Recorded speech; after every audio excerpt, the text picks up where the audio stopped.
Welcome to Insanity Vape. What can I do for you? Hey, I'm on your website and I need a new vape pod. Do you have any recommendation? You came to the right place. We have a lot of products to recommend to you, starting with the Caliburn A2. Actually, I have the Caliburn A2 and it's leaking so much that I don't think I'm gonna buy UL products anymore. Think again, because the Caliburn A2 is everything you could want from a pod vape. Do you always talk like that? It delivers a nice MTL draw, excellent flavor, great battery life, and the auto draw is very responsive. Well, UL promised the exact same thing with the Caliburn A2, and yet here we are. Fair enough, fair enough. Then how about the Mi Pod 2.0? Alright, tell me about it. It's super simple to use. Just pop in the pod, fill it up, and all you have to do is to slide the power switch on and vape. It's really that simple. Isn't it basically how every vapes work? Yeah, but with this one, you can refill at least 10 times before changing the pod. The coil inside is a 0.9 ohm, and it's even the only coil you can get. It's that simple. So there's no other coils I can choose from? It's that simple. What else do you have? How about the Caliburn AK2? You know, I just said that. I don't know, I just don't want to buy UL products anymore. Yeah, but hear me out. This one doesn't leak. I guess I can't stop you, so go on. The AK2 has a nice draw that isn't too tight, nor too airy. It will satisfy most beginner vapors who are looking to quit smoking. It has a great flavors, great battery life, and the form factor is sleek. It's a great device. Well, recently I'm having a lot of feedback with the Caliburn coils itself, so again, I'll pass. Fair enough, fair enough. Then how about the VooPoo Drag S Pro? I like VooPoo. What can you say about this one? The Drag S Pro is a powerful and versatile pod vape. The wattage is adjustable up to 80 watt. It has a bright full-color screen that nicely displays essential vaping information. It also has an airflow control ring that can be used to open or restrict the airflow, and the flavor and performance are equivalent to that of a box mod. It does sound interesting, but can I use nicotine salt? Because I mainly vape nicotine salt. The Drag S Pro comes with a coil 0.3 ohm and a coil 0.15 ohm, which are best suited for regular nicotine e-juices. So I cannot use nicotine salt with these coils, right? It's like a driving license. When it's yours, you do what you want.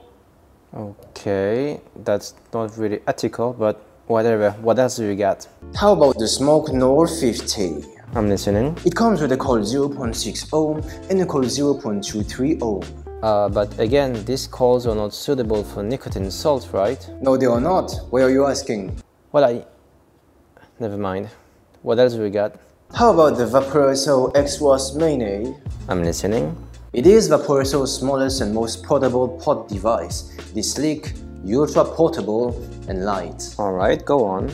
The XROS Mini comes with a pod 1.2 ohm in the package, but there is also a pod 0.8 ohm that you can buy separately. It delivers a tight MTL draw that is much tighter than most of the competition on the market, and the draw is so tight that some vapors might even prefer the draw to be looser. So, is it actually good? Well, it's a nice draw, but the draw is so tight that some vapors might even prefer the draw to be looser. What else do you got? My man is picky, but I got you. How about the Smok Novo 4? How about it? It's an easy device to use, and the wattage is adjustable up to 25 watts. Just pop in the pod, fill it up, and all you got to do is to slide the power switch on and vape. It's really that simple. Didn't you just said that earlier with the Mi Pod 2.0? You get a coil 0.8 ohm and a coil 1 ohm. The coil 0.8 ohm generates less vapor but has a richer flavor. The coil 1 ohm has a stronger throat heat and incredible taste, and you can further adjust the draw by turning the airflow adjustment dial. So if I understand correctly, both delivers great flavor, but with the coil 0.8 ohm, you get less vapor and the heat throat is weaker. If that's what I said, that's what I said. So the coil 0.8 ohm is kind of useless, put it this way. Hey, it's your word, not mine. What else do we got? If you want a tight MTL draw, you should try the Last Vape Ursa. The what? The Last Vape Ursa. Never mind.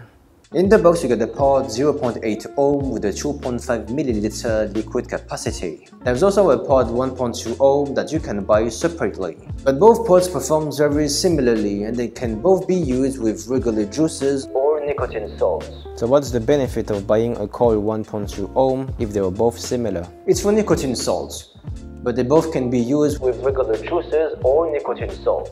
Okay. Do you like it tight? What's that? Because the draw is tight, so do you like it tight?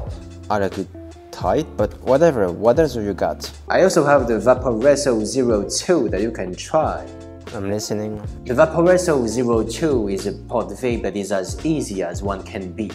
It comes with a mesh coil 1 ohm and a ceramic coil 1.3 ohm, which brings you a stable, smooth flavor, and it is leak resistant thanks to its SSS leak resistant tag. Yeah, that one seems promising. Alright, so that's a deal. You're buying this one and will stop wasting my time, yeah? I don't know, I need to think more about it. Hello? What an ass.